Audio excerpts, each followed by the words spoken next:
ಆ ರಾತ್ರಿ ಅಯೋಧ್ಯೆಯು ನಿಶ್ಶಬ್ದವಾಗಿತ್ತು. ಬೆಳದಿಂಗಳು ಕೂಡ ಕಾಲ್ಗೆಜ್ಜೆ ಸದ್ದಿಲ್ಲದೆ ಮೆಲ್ಲಗೆ ಹೆಜ್ಜೆ ಇಡುತ್ತಿದೆಯೇನೋ ಎಂಬಂತಿತ್ತು.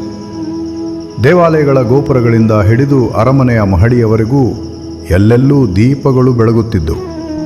ದೀಪದಲ್ಲಿ ತುಪ್ಪ, ತುಪ್ಪದಲ್ಲಿ ಬತ್ತಿ ಮತ್ತು ಆ ಬತ್ತಿಯ ಜ್ವಾಲೆಯಲ್ಲಿ ರಾಮ ನಾಮ. ರಾಜರಥಗಳು ಸಜ್ಜಾಗಿದ್ದವು, ಹೂಮಾಲೆಗಳು ಸಿದ್ಧವಾಗಿದ್ದವು ಮತ್ತು ವೇದಿಕೆಯ ಸಿದ್ಧತೆಗಳನ್ನು ವಟುಗಳು ಪೂರ್ಣಗೊಳಿಸಿದ್ದರು. ದಶರಥನು ಹರ್ಷಭರಿತನಾಗಿದ್ದನು. ಕೌಸಲ್ಯೆಯ ಮುಖವು ತೇಜೋಮಯವಾಗಿತ್ತು. ಇತ್ತ ಸೀತೆಯು ಮೌನವಾಗಿ ರಾಮನ ಪಾದಗಳಿಗೆ ಪುಷ್ಪಗಳನ್ನರ್ಪಿಸುತ್ತಿದ್ದಳು. ವರ್ಷಗಳಿಂದ ಕಾಯುತ್ತಿದ್ದ ಆ ಕ್ಷಣ ಬಂದಿತ್ತು, ರಾಮನ ಪಟ್ಟಾಭಿಷೇಕ. ಆದರೆ ಅದೇ ಸಮಯದಲ್ಲಿ ಬೆಳಕಿನಿಂದ ಬಹುದೂರ ಕತ್ತಲಲ್ಲಿ ಇನ್ನೊಂದು ಕಥೆಯು ತೆರೆದುಕೊಳ್ಳುತ್ತಿತ್ತು. ಅರಮನೆಯೊಳಗೆ ಕೈಕೇಯಿಯು ತನ್ನ ಅಂತಃಪುರದಲ್ಲಿದ್ದಳು. ಸುತ್ತಲೂ ಶ್ರೀಗಂಧದ ಪರಿಮಳ, ಆದರೆ ಹೃದಯದಲ್ಲಿ ಮಾತ್ರ ನೆಮ್ಮದಿ ಇರಲಿಲ್ಲ. ಮತ್ತು ಆಗ ಬಾಗಿಲು ತಟ್ಟುವ ಸದ್ದಿಲ್ಲದೆ ಬಾಗಿಲು ತೆರೆಯಿತು. ಮಂಥರೆ ಒಳಬಂದಳು. ಅವಳ ನಡಿಗೆ ಕುಂಟಾಗಿತ್ತು, ಹೆಜ್ಜೆಗಳು ನಿಧಾನವಾಗಿದ್ದವು, ಆದರೆ ತುಟಿಗಳ ಮೇಲೆ ಮಾತಿರಲಿಲ್ಲ. ಕೇವಲ ವಿಷದ ಕಿಡಿಗಳಿದ್ದವು. ಮಂಥರೆ ಹೇಳಿದಳು, ನಾಳೆ ರಾಮನಿಗೆ ಪಟ್ಟಾಭಿಷೇಕ. ಇನ್ನು ಭರತನಾದರೋ ಅವನು ಕೇಕೈ ದೇಶದಲ್ಲಿದ್ದಾನೆ. ಅದಕ್ಕೆ ಕೈಕೇಯಿ, ಅದಕ್ಕೇನಂತೆ, ರಾಮನಿಗೆಲ್ಲರಿಗೂ ಪ್ರಿಯನಾದವನು. ಮಂಥರೆ ಒಂದು ಕ್ಷಣ ಮೌನವಾದಳು.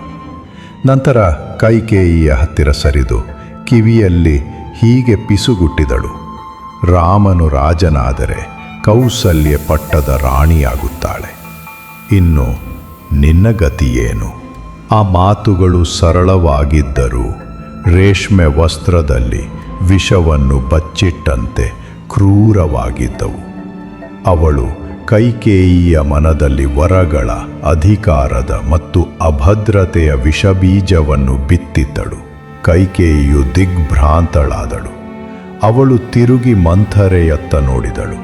ಆದರೆ ಆ ನೋಟದಲ್ಲಿ ಎಚ್ಚರಗೊಂಡಿದ್ದು ತಾಯಿಯಲ್ಲ, ಬದಲಿಗೆ ಒಬ್ಬ ರಾಣಿ. ದೀಪದ ಜ್ವಾಲೆಯು ನಡುಗಿತು. ಅದರಂತೆಯೇ ಕೈಕೇಯಿಯ ಮನಸ್ಸು ಹೊಯ್ದಾಡತೊಡಗಿತು. ಮಂತ್ರ ಹೇಳಿದಳು, ಆವರೆಗಳನ್ನು ಕೇಳಲು ಇದೇ ಸರಿಯಾದ ಸಮಯ, ಇಲ್ಲವಾದರೆ ಕಾಲ ಮಿಂಚಿ ಹೋಗುತ್ತದೆ. ಮತ್ತು ಅಂದೇ ರಾತ್ರಿ ಇಡೀ ಅಯೋಧ್ಯೆಯು ದೀಪಗಳಿಂದ ಜಗಮಗಿಸುತ್ತಿದ್ದಾಗ ಕೈಕೇಯಿಯು ತನ್ನ ಮನೆಯಲ್ಲಿ ಒಂದು ದೃಢ ನಿರ್ಧಾರ ಮಾಡಿ ಕುಳಿತಿದ್ದಳು. ಬೆಳಗಾಗುವುದರೊಳಗೆ ಒಂದು ಯುಗದ ದಿಕ್ಕೇ ಬದಲಾಗಿ ಹೋಗಿತ್ತು. ರಾಮನ 14 ವರ್ಷಗಳ ವನವಾಸ, ಭರತನಿಗೆ ಅಯೋಧ್ಯೆಯ ಸಿಂಹಾಸನ. ಕೈಕೇಯಿಯ ಆ 2 ವರಗಳು ಕೇವಲ ಕೋರಿಕೆಗಳಾಗಿರಲಿಲ್ಲ, ಅವು ಒಂದು ಆರಂಭದ ನಾಂದಿಯಾಗಿದ್ದವು. ತ್ರೇತಾಯುಗದ ಮಹಾಕಥೆಗೆ ದಾರಿ ಮಾಡಿಕೊಡುವ ನಾಂದಿ. ಸೂರ್ಯೋದಯವಾಗುತ್ತಿತ್ತು. ಸೂರ್ಯನ ಕೇಸರಿ ಕಿರಣಗಳು ಅಯೋಧ್ಯೆಯ ಮಹಡಿಗಳ ಮೇಲೆ ನಿಧಾನವಾಗಿ ಇಳಿಯುತ್ತಿದ್ದವು. ಅರಮನೆಯೊಳಗೆ ಪಟ್ಟಾಭಿಷೇಕದ ಶಂಖನಾದವು ಮೊಳಗುವುದರಲ್ಲಿತ್ತು.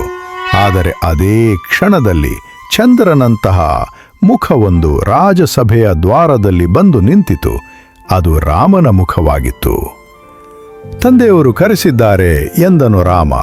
ಆದರೆ ಆ ಧ್ವನಿಯಲ್ಲಿ ಇರಬೇಕಾದ ಸಂಭ್ರಮವಿರಲಿಲ್ಲ. ರಾಮನು ಮುಂದೆ ನಡೆದನು, ನಿಧಾನವಾಗಿ, ಸ್ಥಿರವಾಗಿ, ಎಲ್ಲವನ್ನೂ ಮೊದಲೇ ಅರಿತವನಂತೆ. ಅರಮನೆಯ ಅಂತಃಪುರದಲ್ಲಿ ದಶರಥ ಮಹಾರಾಜನು ಶಿಲೆಯಂತೆ ಮೌನವಾಗಿ ಕುಳಿತಿದ್ದನು. ಅವಳ ಪಕ್ಕದಲ್ಲಿ ಕೈಕೇಯಿ. ಅವಳ ನೋಟವು ಕಠೋರವಾಗಿತ್ತು, ಆದರೆ ಅವಳ ಅಂತರಂಗದಲ್ಲಿ ಏನೋ ಮುರಿದು ಹೋಗಿತ್ತು. ಮತ್ತು ಅವರ ಮುಂದೆ ನಿಂತಿದ್ದನು ರಾಮ, ವಿನೀತ, ಸ್ಥಿರ ಮತ್ತು ಬೆಂಕಿಯನ್ನು ತಂಪಾಗಿಸಬಲ್ಲ ತೇಜಸ್ಸು ಅವನ ಹಣೆಯಲ್ಲಿತ್ತು. ಕೈಕೇಯಿ ನುಡಿದಳು, ಭರತನಿಗೆ ಪಟ್ಟಾಭಿಷೇಕವಾಗಬೇಕು ಮತ್ತು ರಾಮನು 14 ವರ್ಷಗಳ ಕಾಲ ವನವಾಸಕ್ಕೆ ತೆರಳಬೇಕು. ತುಳಸಿದಾಸರು ಬರೆಯುತ್ತಾರೆ, ಕೈಕೇಯಿಯ ಕಠೋರ ವಚನಗಳನ್ನು ಕೇಳಿ ಸರಳ ಮತ್ತು ಸೌಮ್ಯ ಸ್ವಭಾವದ ರಘುನಂದನನು ಹೀಗೆ ಉತ್ತರಿಸಿದನು, ತಾಯೇ, ರಾಮನಿಗೆ ರಾಜ್ಯದ ಆಸೆಯಿಲ್ಲ. ಅವನಿಗೆ ತನ್ನ ಪ್ರಾಣಕ್ಕಿಂತಲೂ ತಂದೆಯ ವಚನವೇ ಮಿಗಿಲು. ರಾಮನು ತಲೆಬಾಗಿ ಭೂಮಿಯನ್ನು ಸ್ಪರ್ಶಿಸಿದನು ಮತ್ತು ಅವನು ನುಡಿದನು, ರಾಜ್ಯಕ್ಕಿಂತ ಕರ್ತವ್ಯ ದೊಡ್ಡದು ಮತ್ತು ತಂದೆಯ ಆಣೆಗಿಂತಲೂ ಕರ್ತವ್ಯ ಮಿಗಿಲಾದುದು. ನಾನು ವನಕ್ಕೆ ತೆರಳುವೆನು. ಆಗಲೇ ಅಲ್ಲಿಗೆ ಸೀತೆಯ ಪ್ರವೇಶವಾಯಿತು. ಅವಳ ನಡಿಗೆಯು ಗುಲಾಬಿಯ ಎಸಲಿನಷ್ಟು ಕೋಮಲ, ಆದರೆ ಕಣ್ಣುಗಳಲ್ಲಿ ಗಂಗೆಯ ಅಚಲವಾದ ಪ್ರವಾಹ. ಅವಳು ಹೇಳಿದಳು, ರಾಮನಿರದ ಅಯೋಧ್ಯೆಯಲ್ಲಿ ಸೀತೆಯೂ ಇರಲಾರಳು. ಲಕ್ಷ್ಮಣನು ತನ್ನ ಬಿಲ್ಲನ್ನೆತ್ತಿ, ಅಣ್ಣ, ಇನ್ನು ಮುಂದೆ ಅರಣ್ಯ ರಥವಿಲ್ಲ, ಸವಾರಿಯಿಲ್ಲ. ಇದ್ದದ್ದು ಕೇವಲ ಪಾದಗಳು, ಶ್ರದ್ಧೆ ಮತ್ತು ಕರ್ತವ್ಯ. ಕೇವಲ 3 ದೇಹಗಳ ನೆರಳು ಅಯೋಧ್ಯೆಯನ್ನು ನಿಧಾನವಾಗಿ ಹಿಂದೆ ಬಿಟ್ಟು ಸಾಗುತ್ತಿತ್ತು. ಅರಮನೆಯ ಮಹಡಿಗಳಿಂದ ಸ್ತ್ರೀಯರು ನೋಡುತ್ತಿದ್ದರು, ಆದರೆ ಅವರ ಕಣ್ಣುಗಳಿಂದ ಬಿದ್ದದ್ದು ಹೂವುಗಳಲ್ಲ, ಬದಲಿಗೆ ಕಂಬನಿಯ ಹನಿಗಳು. ಇಂದು ಕರ್ತವ್ಯವು ಅರಮನೆಯನ್ನು ತೊರೆದು ಅರಣ್ಯದ ದಾರಿಯಲ್ಲಿ ಹೆಜ್ಜೆ ಇಟ್ಟಿತ್ತು ಮತ್ತು ಅಯೋಧ್ಯೆ ಹಿಂದೆ ಉಳಿದು ಬಿಟ್ಟಿತ್ತು. ಆದರೆ ಇದು ಕೇವಲ ವನವಾಸವಾಗಿರಲಿಲ್ಲ, ಇದು ರಾಮಾಯಣದ ಆರಂಭವಾಗಿತ್ತು. ನಾವು ಕರ್ತವ್ಯವನ್ನು ಆಯ್ಕೆ ಮಾಡಿಕೊಳ್ಳಲೆಂದೇ ಅಂದು ಕರ್ತವ್ಯವು ಕಾಡನ್ನು ಆಯ್ಕೆ ಮಾಡಿಕೊಂಡಿತ್ತು. ರಾತ್ರಿಯ ಸಮಯ. ಅಯೋಧ್ಯೆಯ ಅರಮನೆಯಲ್ಲಿ ದೀಪಗಳು ಬೆಳಗುತ್ತಿದ್ದವಾದರೂ ಅವುಗಳಲ್ಲಿ ಪ್ರಕಾಶವಿರಲಿಲ್ಲ. ರಾಜಸಿಂಹಾಸನದ ಮೇಲೆ ದಶರಥ ಮಹಾರಾಜನು ಕುಳಿತಿದ್ದನು, ಆದರೆ ಅವನ ಕಣ್ಣುಗಳಲ್ಲಿ ಸಿಂಹದ ಗಾಂಭೀರ್ಯವೂ ಇರಲಿಲ್ಲ, ತೇಜಸ್ಸೂ ಇರಲಿಲ್ಲ. ಅವನು ಜಪಿಸುತ್ತಿದ್ದುದು ಕೇವಲ ಒಂದೇ ನಾಮ, ರಾಮ ರಾಮ ರಾಮ. ಆ ಶಬ್ದಗಳೇ ಅವನ ಬದುಕಿನ ಉಳಿದಿರುವ ಏಕೈಕ ಸಂಗೀತವೇನೋ ಎಂಬಂತಿತ್ತು. ಅರಮನೆಯು ಸ್ತಬ್ಧವಾಗಿತ್ತು. ರಾಣಿಯರು ದಿಗ್ಭ್ರಾಂತರಾಗಿದ್ದರು, ಮಂತ್ರಿಗಳು ಮೂಕರಾಗಿದ್ದರು, ಮತ್ತು ಈ ಎಲ್ಲದಕ್ಕೂ ಕಾರಣಲಾದ ಕೈಕೇಯಿಯೂ ಕೂಡ ಈಗ ಕಳವಳಗೊಂಡಿದ್ದಳು. ಆದರೆ ದಶರಥನಿಗೆ ಯಾರಿಗೂ ಏನನ್ನೂ ಹೇಳುವ ಸ್ಥಿತಿಯಲ್ಲಿರಲಿಲ್ಲ. ಅವನ ಹೃದಯವನ್ನು ಕೊರೆಯುತ್ತಿದ್ದುದು ರಾಮವಿರಹವೇ ಹೊರತು ಬೇರೇನೂ ಅಲ್ಲ. ಗುರು ವಶಿಷ್ಠರು ಬಂದರು, ರಾಜವೈದ್ಯರು ಆಗಮಿಸಿದರು, ಮಂತ್ರಿಗಳು ಔಷಧಿಗಳನ್ನು ನೀಡಿದರು. ಆದರೆ ದಶರಥನು ಕೇವಲ ರಾಮ ಎಂಬ ಒಂದೇ ಒಂದು ಪದವನ್ನು ನುಡಿದು ಮತ್ತೆ ಮೌನವಾದನು. ನಾನು ರಾಮನನ್ನು ಕಾಡಿಗೆ ಹೋಗು ಎಂದು ಹೇಳಲಿಲ್ಲ, ಆದರೂ ಅವನು ಹೋದ. ನನ್ನ ಆಜ್ಞೆಯಿಂದಲ್ಲ.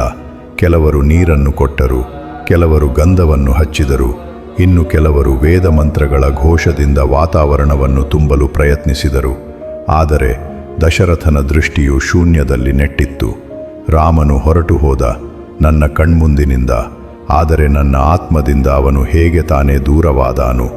ಅದೇ ಕ್ಷಣದಲ್ಲಿ ನೆನಪುಗಳೇ ಜೀವ ತಳೆದು ಬಂದಂತೆ ದಶರಥನ ಕಣ್ಮುಂದೆ ಇಳಿದು ಬಂದವು.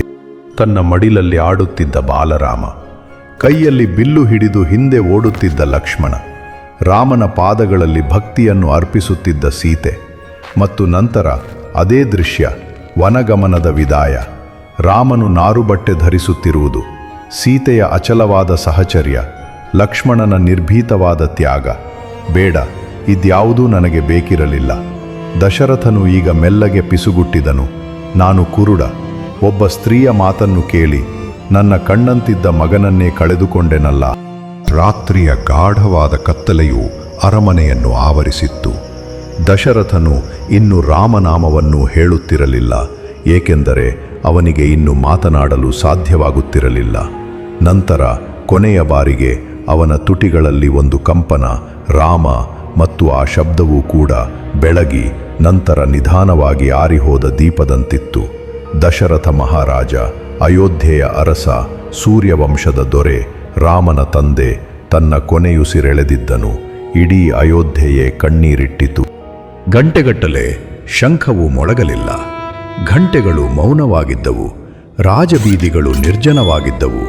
ಅರಮನೆಯ ಹೆಬ್ಬಾಗಿಲಿಗೆ ಬಿಳಿ ಬಟ್ಟೆಗಳನ್ನು ಕಟ್ಟಲಾಗಿತ್ತು. ಜನರಿಗೆ ತಲುಪಿದ ಒಂದೇ ಒಂದು ಸಂದೇಶ, ದಶರಥ ಮಹಾರಾಜರು ಇನ್ನೂ ಇಲ್ಲ. ಮತ್ತು ಅದನ್ನು ಕೇಳಿದವರೆಲ್ಲರೂ ಸ್ತಬ್ಧರಾಗಿ ನಿಂತರು. ಈ ಎಲ್ಲವನ್ನೂ ಬಯಸಿದ್ದ ಕೈಕೇಯಿಯೂ ಕೂಡ ಈಗ ಮೌನವಾಗಿದ್ದಳು. ಕರುಣೆ, ಮೋಹ, ಪಶ್ಚಾತ್ತಾಪ ಇವೆಲ್ಲವೂ ಒಂದೇ ಒಂದು ತಣ್ಣನೆಯ ನಿಟ್ಟುಸಿರಿನಲ್ಲಿ ಲೀನವಾದಂತಿತ್ತು.